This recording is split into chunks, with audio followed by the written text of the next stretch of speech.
It has already been 3 years since mask requirements were lifted, but the Korean economy still has yet to fully recover to its pre-COVID-19 levels. There is increasing concern that this year's growth rate may remain stuck near 1%. Could it be that Korea has truly entered a low-growth era, as our potential growth rate, in other words, our capacity to grow, continues to decline? KDI released estimates for Korea's potential growth rate. A country's economic growth is determined by the extent to which it utilizes production inputs, like labor and capital, as well as how efficiently these inputs are used, which is known as total factor productivity. Productivity can be enhanced by efforts such as technological innovation and institutional restructuring. An analysis of the past 2 decades of economic growth shows that Korea's growth rate declined by 1.6 percentage points from the 2000s to the 2010s. Roughly 67% of this decline was due to a slowdown in productivity growth. In the most recent decade, the decline in growth has further deteriorated. This stemmed not merely due to weaker productivity, but also because labor input, or the number of working people, has not increased as much as before.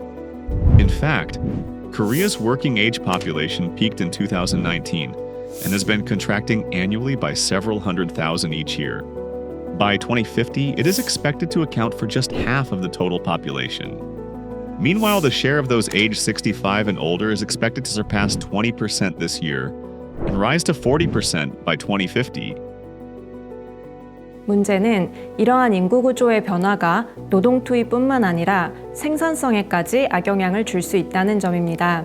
청년층은 고령층에 비해 새로운 기술에 대한 적응력이 높습니다. 또한 청년층의 참신함과 위험을 감수하려는 성향은 혁신의 원동력이기도 한데요. 따라서 청년들의 비중이 줄어들면 우리나라 전체 생산성에 부정적인 영향을 줄 수 있습니다. To assess how much productivity could improve going forward, KDI projected potential growth under 3 scenarios. In the baseline scenario, productivity increases annually by 0.6%, the average of the past decade. In the optimistic scenario, productivity rises by 0.9% annually, reflecting advances in AI and economic structural reforms. The pessimistic scenario assumes global trade tensions hinder technology diffusion and reforms stall, limiting productivity growth to just 0.3% per year. Under the baseline scenario, this year's potential growth is estimated in the upper 1% range, but is projected to decline steadily, reaching 0 in the 2040s. By the late 2040s, even negative growth is projected, as a shrinking working-age population reduces labor input, weighing on growth beginning in 2030.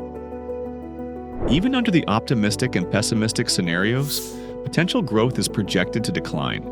In the pessimistic case, negative growth could set in as early as the early 2040s. Under the optimistic scenario, where productivity improves faster than expected, Korea is projected to sustain growth through 2050. In particular, depending on productivity, the disparity in growth trajectories widens progressively across scenarios. Between 2024 and 2050, per capita GDP under the optimistic scenario could be 2.3 times higher than under the pessimistic one.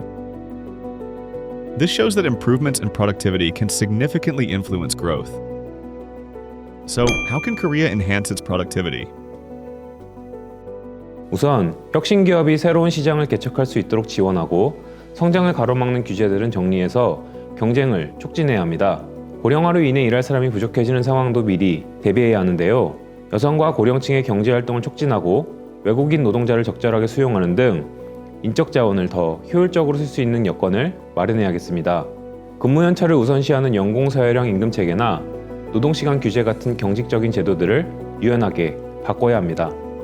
In an era of subdued growth, structural reforms and prudent fiscal policy are both essential.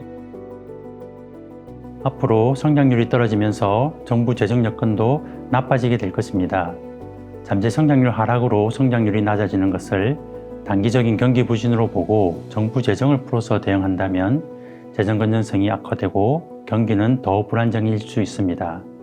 특히 코로나 위기가 지나갔는데도 관리재정 수지 적자가 여전히 GDP 대비 4% 수준을 지속하고 있다는 점을 경계하고 재정 지출을 늘리는데 더욱 신중해야 할 것입니다. It is imperative to now focus on improving productivity to safeguard the nation's economic prospects.